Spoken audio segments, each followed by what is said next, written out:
Hey, welcome back to OnlyFans, and in this video, I want to show you the beds that me and Leisan have made.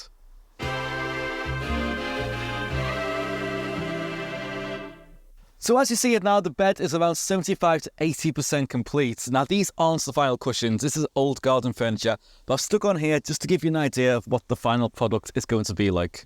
Now I got the idea for this design from a YouTube video from Dan the Man. I've left a video in the description below, and if you want to make a bed like this, check it out. I have made some adaptations for our design, but the overall concept is exactly what he laid out in his video. So once again, thanks Dan, your video was absolutely awesome.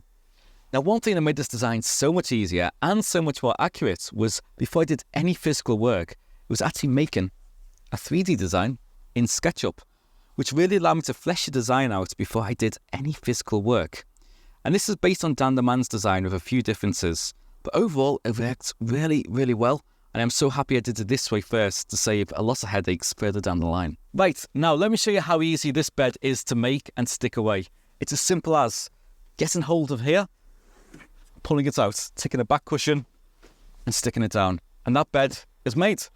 Now, these aren't the final cushions. We are going to be making some custom-made cushions for this van. These are just some old garden furniture I'm using at the moment. But I've ordered a memory foam mattress and I'm going to get a professional upholsterer to cut and shape the cushion so it matches this van exactly in 2 base sections and 2 back sections. And when you're finished, it's as simple as sliding it away.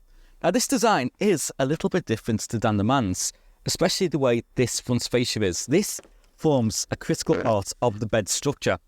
Now, if you have a look, we have the ball bearing runners going down the sides here into the frame, the bed frame, but crucially, this front fascia here takes all the loads. So these runners take nothing. And that means this bed is super secure, yet moves super duper easy. Now, as I'm talking about these front fascias, these are actually Ikea shelves that I got from Ikea for £1 each. And I'm going to show you a video right now of our trip to Ikea. So we're in Ikea and we want to match these doors I've got, campervan doors, to some wood. So I'm thinking of looking at something like the wardrobes they have for big pieces of wood, and hopefully that can make our bed frame. So let's see what we find. It'll be perfect. So double bed slats, nice and, well, not too thin, but not too thick either. Think that'd be great. Yeah. Yeah. What do you think? I like it. Let's get some. What looks the best thing for getting large pieces of wood is the wardrobe doors. So you get a piece of wood like this for about £30, and that's totally big enough to do the kitchen or something like the front of the bed. So if you buy an actual proper campervan wood, that'll probably cost you like £120, £130, so it's much cheaper. So one great place to go in Ikea is the reduce section, because you have loads of wood for just like £1 each. And I actually got a couple of pieces in the colour we need as well for finishing off and accessorising. Nice one. Now this wood is forming the colour for all the wood in the van. It's nice and light and it's going to make the space feel open and airy. But as you can see, it's not fully finished off yet. We need a handle on the front firstly, so we're not reaching underneath the bed to open and close it. So I'm going to use a leather strap and stick it in so you don't whack your ankles on it as you would with a solid one. On top of that, you also notice there's a couple of small screw holes exposed, and I'm going to make sure that they get covered up as well so they get nice and hidden. Finally though, the biggest thing that is looks unprofessional at the moment is the exposed trim at the end of the shelving unit. And I'm going to get some trim to cover this up with, which you can iron on, and that's going to keep it looking nice and finished. It's going to look professional and it's going to look super finished off when it's done.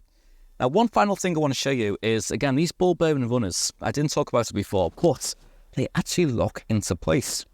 So on a gentle tug, nothing happens, which means when you're driving, they're always going to stay in place, which is super important. But crucially, if you give them just a bit more of a tug, they open up and then it's super smooth. So they're always locked in until you need to open them. Right, so why did I choose this style bed that faces sideways rather than the more traditional front-facing rock and roll bed that most of these size vans actually use? Well, there's 4 main reasons that I feel like suit our needs much better. Now, of course, there was more work doing this, but the benefits, I think, are really going to be worth it in the long term. And the first one is, you've always got a full 6-foot bed made up. If you want a single bed, it's just here straight away. or it's a nice long couch for 3 people to sit on if you want.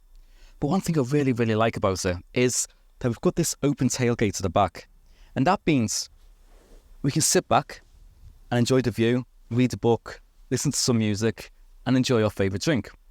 Now, of course, you may be thinking to yourself, right back here, there's nothing to lean on, and you're probably going to end up with your head down the toilet. And that's true at the moment. But I'm actually going to stick a wardrobe next to me here so we can lean back on the wardrobe.